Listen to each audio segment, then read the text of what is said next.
जय हिंद, मैं अंजू मोदनवाल और आप देख रहे हैं वीसी खबर।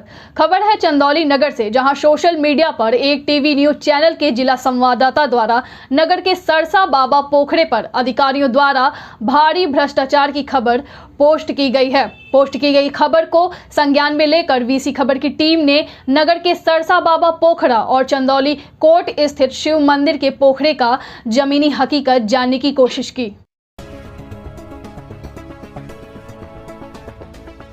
12 मीटर गहरा है, 450 डाया, 450 डाया मजबूती 12 मीटर नीचे से। हमारे सर्वे में एक और जहां कोट स्थित शिव मंदिर के पोखरे पर मुगलसराय विधायक साधना सिंह के पहल पर पर्यटन विभाग द्वारा पक्के घाट का निर्माण कराया जा रहा है, वहां के स्थानीय निवासी विधायक द्वारा कराए जा रहे कार्य के गुणवत्ता से काफी खुश हैं। वहीं सरसा बाबा पोखरे की दुर्दशा ही वहां की कहानी बयां कर रही है। स्थानीय निवासियों द्वारा पोखरे की उपेक्षा के लिए वर्तमान विधायक और चेयरमैन के अलावा पूर्व के जनप्रतिनिधियों को दोषी माना जा रहा है। चंदौली के वार्ड नंबर 14 के सरसा बाबा तालाब के पास, और इस तालाब को लेकर यहाँ के स्थानीय लोग काफ़ी मुखर हैं और इस तालाब में को लेकर काफ़ी लंबे अरसे से इनकी मांग है कि इस पर निर्माण कार्य कराया जाए। और कई न्यूज़ चैनलों द्वारा तरह तरह की खबरें भी चलाई जा चुकी हैं कि यहाँ पे भ्रष्टाचार का मुद्दा रहा है। बल्कि अब यहाँ पे स्थानीय लोगों से हम जानना चाहते हैं कि आखिर इसके निर्माण कार्य को लेकर क्या क्या प्रोसेस हो रहे हैं, और जिस तरीके की खबरें यहाँ चलाई जा रही हैं कि यहाँ पे भ्रष्टाचार हो रहा है, तो क्या यहाँ की स्थिति है, यहाँ के स्थानीय लोगों से जानने की कोशिश करते हैं। मैं कमालुद्दीन जी, नगर पंचायत चंदौली का निवासी हूँ। यहाँ ये जो तालाब है सरसा बाबा का तालाब, यहाँ पे अतिक्रमण को लेकर के, भ्रष्टाचार को लेकर कई तरह की खबरें आई हैं, तो क्या है यहाँ का हाल, कुछ बताएंगे? अतिक्रमण तो कराया गया है प्लानिंग के तहत नगर पंचायत द्वारा, क्योंकि सबसे ज़्यादा अतिक्रमण जो है, जो सीढ़ी है सरसा बाबा का, उसी को करा दिया गया सबसे पहले। उसका देखा पब्लिक का मनोबल बढ़ गया, तो कुछ पब्लिक ने भी कर लिया। परिचय बताइए अपना। जी, मैं मौलाना इलियास, इस मदरसे का प्रिंसिपल, जो मदरसा पीछे है उसी का प्रिंसिपल हूँ। जैसा कि हम लोग मौजूद हैं सरसा बाबा के तालाब के पास, तो यहाँ की स्थिति तो काफ़ी लचर है। इसको लेकर के आप लोगों की क्या मांग है? मांग यही है कि ये शुरू ही से इसी तरह खस्ता हाल रहा है। कोई भी शासन की तरफ से, प्रशासन की तरफ से इस पर कभी भी कोई कमेंट आता है तो बस जेसीबी से एकदम ट्रैक्टर इसके अवशेषों को लाद कर फेंक दिया जाता है। बाकी मुकम्मल तौर पर इसकी सफाई नहीं हो पाती है, जिसके कारण आसपास जो घर हैं, उन घरों के अंदर जो बच्चे हैं, पानी जब भर जाता है तो इसके वजह से बीमारियों का सामना करना पड़ सकता है। गंदगी का अंबार लगा है, ये तो दिख ही रहा है। ठीक है, मेन रास्ता है ये, हाईवे से और बाजार को जोड़ने वाला। छोटे बच्चे दिन भर आते जाते हैं, वही गिर गया पता नहीं चलेगा। ठीक है, नियर अबाउट 35 ईयर से यहाँ नगर पंचायत या टाउन एरिया चल रहा है। ठीक है, इसके बावजूद इस पर किसी की नज़र नहीं पड़ी। ये सेंटर है, मार्केट का सेंटर है, नहीं पड़ी, सब उदासीन। आपकी मांग क्या है इसको लेकर के? इसको साफ करवाएं, सही करवाएं, दुरुस्त करवाएं। महिलाएं जाती हैं उस पर ना, कोई जो पर्व होता है उधर जाती है, हाईवे वाले अपना बैरिकेडिंग लगा दिए। रास्ते में ट्रक से दौड़ के पिछले साल 2 महिला मर गई थी, वो ध्यान दे।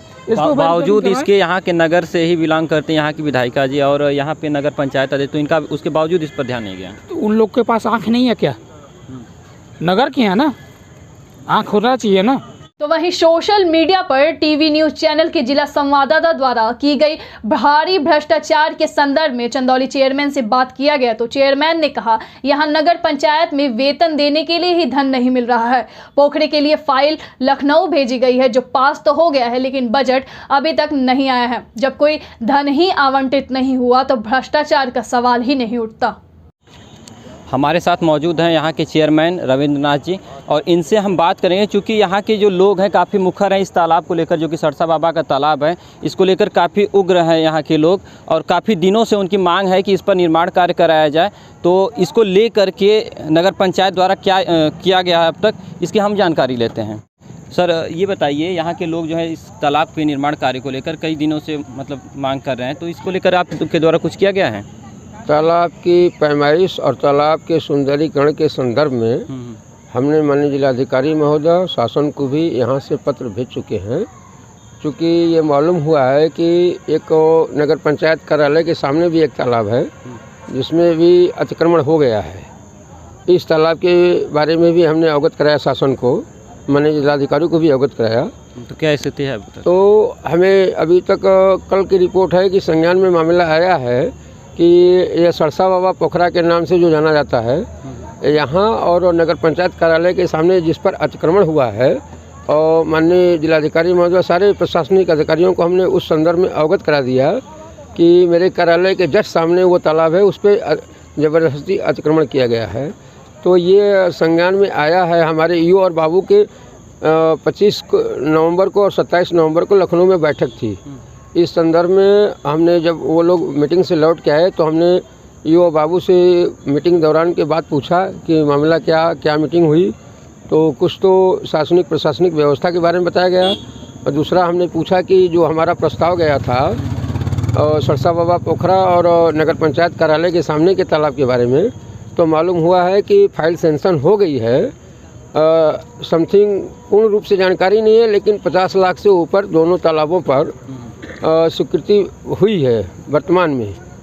और यहाँ पे जो कार्य कराया गया रहा है, हम देख रहे हैं यहाँ पे लोग भी कह रहे हैं कि यहाँ रेलिंग के लिए लगाया गया है, तो अब तक यहाँ पे रेलिंग भी नहीं लग पाई। इस पर क्यों ध्यान? क्योंकि ये जो आप देख रहे हैं ये मेरे कार्यकाल से पहले का कार्य हुआ है। राष्ट्रीय चैनलों में ये भी खबर आई कि मतलब इसके इस तालाब को लेकर भ्रष्टाचार की खबरें भी आई हैं सामने। भ्रष्टाचार को लेकर क्या धन यहाँ पे अमुक्त हुआ है क्या? अभी तक कोई धन अमुक्त नहीं हुआ, मुझे कोई संज्ञान में नहीं। तो फिर ऐसा क्यों चलाया जा रहा है? तो ये ऊपर से उछाल हुआ होगा, ये मेरे संज्ञान में तो नहीं आया है कि नहीं यहाँ कोई धन आवंटित किया गया है। धन आवंटित किया गया है एक वार्ड नंबर 15 में आज़ाद नगर में शंकर जी के मंदिर के बगल में एक तालाब था। वो पर्यटन विभाग द्वारा हमें ये संज्ञान में आया है कि 66 लाख रुपया पर्यटन विभाग द्वारा वहाँ बजट पास हुआ है और वहाँ कार्य चल रहा है। अच्छा, ये हमें जानकारी आप दीजिए। यहाँ से नगर से ही बिलोंग करती हैं यहाँ की विधायिका जी और आप भी, और ये तालाब जो है बिल्कुल NH2 के बिल्कुल पास में है। और यहाँ पे स्थानीय लोगों से जब हमने बातचीत की तो उन्होंने बताया कि पिछले साल महिलाएं जो हैं छठ व्रती महिलाएं जा रही थी तो उनका एक्सीडेंट हुआ, तो उसमें जान भी चली गई थी। बावजूद इसके इस पर ध्यान क्यों नहीं दिया गया? क्योंकि हाईवे पार यदि कोई तालाब पे जाता है यहाँ पे, और बगल में एक तालाब इतना है, यहाँ पे हम देख रहे हैं लोगों ने भी बताया कि यहाँ पे अतिक्रमण हुआ है, तो इसके बावजूद इस पर ध्यान न जाना, इसके बारे में कुछ कहें? ये प्रशासनिक मामला है। मेरे द्वारा लगभग 13-14 फाइलें जो हैं नगर पंचायत में बहुत अधिक से अधिक ज़मीनें जो हैं अतिक्रमण की गई हैं। जैसा कि मेरे द्वारा पेपर में भी निकाला गया, सोशल मीडिया पर, व्हाट्सएप पर भी, फेसबुक पर भी चला है कि जैसे कि हमारे माननीय सकलडीहा SDM साहब मीणा जी इसमें बहुत चर्चित में हैं। तो हमारा शासन से मांग था कि मीणा जी जैसे अगर अधिकारी मेरे यहाँ आ जाएं तो बच्चों का एक खेलकूद का भी एक समस्या है। मैं जबकि हेडक्वार्टर पर हूँ और नगर पंचायत के कर्मचारियों द्वारा ही जिला कार्यालय की साफ़ सफाई कराई जाती है। मैं खुद व्यवस्थित पड़ा हुआ हूँ और शासन द्वारा जो है मुझे जो ग्रांट मिलना था, यानी मुझे वेतन तक भी ग्रांट नहीं मिल पा रहा है। हम 18-19 तक सही चला, 20-21 तक कोरोना के वजह से मेरा ग्रांट भी रुक गया और निरंतर कटता चला जा रहा है। मैं इस समय साफ़ सफाई व्यवस्था सुदृढ़ कराने में असमर्थ समझ में आ रहा है, खुद असमर्थ हैं। तो अच्छा, इस तालाब को लेकर के आपका क्या मानना है? कब तक इस पर आपके द्वारा कार्य कुछ किया जाएगा? शासन से जब पैसा मिलेगा, मैं जो शासन ये तालाब की पैमाइश के लिए जो मैं जिलाधिकारी महोदय के यहाँ शासन को अवगत कराया हूँ कि मेरे जितने भी नगर पंचायत की ज़मीनें हैं, अभी अराजी नंबर 400 जो है उसमें मामला PIL दाखिल था हाई कोर्ट में भी, और जबकि चंदौली के बड़े लैंडलॉर्ड हैं वो मेरे नाले की ज़मीन पर, जब जहाँ की जिलाधिकारी का आवास है पॉलिटेक्निक ग्राउंड, हम लोग के पूरे जीवन काल में ऐसा कभी नहीं देखा गया था कि वहाँ जल जमाव था। पॉलिटेक्निक के ग्राउंड में जल जमाव की स्थिति का कारण क्या है कि अराजी नंबर 400 मेरा मुख्य रूप से नाला है। सकलडीहा रोड के 4 वार्डों का पानी की निकासी की व्यवस्था है, उस पर अतिक्रमण, उस पर खेती की जा रही है। मैं इस संदर्भ में हाईकोर्ट से मेरी अपील चल रही है, मांग की जा रही है। माननीय कमिश्नर साहब के यहाँ भी मुकदमा था, अभी 8 नवंबर को कमिश्नर साहब ने उस मुकदमे को खारिज कर दिया है, यानी कि सरकार के पक्ष में मुकदमा आ गया है। लेकिन जब शासन प्रशासन मेरा सहयोग करेगा तभी मैं कुछ कर पाऊँगा। चूँकि तो मैं आपका शासन प्रशासन सहयोग नहीं कर रहा है क्या? बिल्कुल नहीं सरकार, बिल्कुल नहीं। अभी 15वां वित्त का पैसा मेरे यहाँ आया भाजपा हुआ है। सरकार है, भाजपा सरकार तो कहती है अवैध वो सही अतिक्रमण कर रहे हैं, भाजपा करने सरकार है, वाली, मोदी फिर जी आप योगी इतना जी हैं, तो क्यों मोदी जी योगी जी हर गांव में या हर नगर में जाके नहीं देख पाएंगे। उनका चूंकि आदेश ही पारित होना है ना, आदेश हमको और आपको फॉलो कराना है। जी सर, चलिए बहुत बहुत धन्यवाद।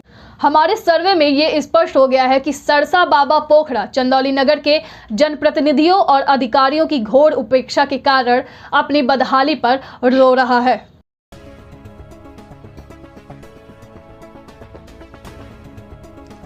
मैं सवाल उठा रही हूँ मीडिया के अपने अग्रजों पर, जो बगैर आवंटित हुए धन में भारी भ्रष्टाचार की खबरें पोस्ट कर जनता को गुमराह कर रहे हैं।